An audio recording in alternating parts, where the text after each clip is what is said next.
বিভিন্ন সাইজের পাথর। একটা তো যদি কারো মাথায় মারা হয় মাথা ফেটে যাবে, আরও 3-4টা বেশ বড় আছে, আর ছোট আকারে আছে বেশ কয়েকটা, মাঝারি আছে কয়েকটা, আর একটা বৃহদাকার, যেটা আমি আমার লাইফে এত বড় স্টোন প্রথমবারে দেখেছি।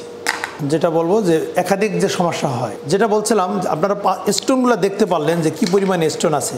বলছিলাম যে একই সময় পিত্তথলির পাথর দিয়ে একাধিক জটিলতা হতে পারে। এই যে বড় পাথর, এইটা দিয়ে যে জটিলতাটা হয়েছিল, এটি পিত্তথলির নেকে গিয়ে আটকে ছিল। আটকে থাকার ফলে যেহেতু এই পিত্তথলির নেকটা ভারী হয়ে গিয়ে এই নিচে থাকা যে পিত্তনালী, সেই নালীর উপরে একটা প্রেশার ক্রিয়েট করছে, করার ফলে রোগীর পিত্তনালীর যে স্বাভাবিক কাজ ছিল, লিভার যে পিত্ত রস তৈরি করে, সেই রসটা পিত্তনালী বহন করে খাদ্যনালীতে নিয়ে যায়। সেই পিত্তনালীর যে স্বাভাবিক কাজ, অর্থাৎ পিত্তরস যে বা পিত্তরসের যে প্রবাহ, সেটা বিঘ্নিত হয়েছিল এই পাথরের কারণে, অর্থাৎ বাধাগ্রস্ত হয়েছিল। এর ফলে রোগীর জন্ডিস তৈরি হয়েছিল। আর এই জন্ডিসটাকে বলা হয় বাধাজনিত জন্ডিস বা অবস্ট্রাকটিভ জন্ডিস। আর এই যে ছোট ছোট স্টোনগুলো দেখেন, এরকম ছোট একটা স্টোন ছুটে গিয়ে পিত্তনালীতে চলে গিয়েছিল। সেখান থেকে পিত্তনালীর শেষ অংশ হয়ে খাদ্যনালীতে চলে যাওয়ার সময় রোগীর প্যানক্রিয়াটাইটিস তৈরি করেছিল।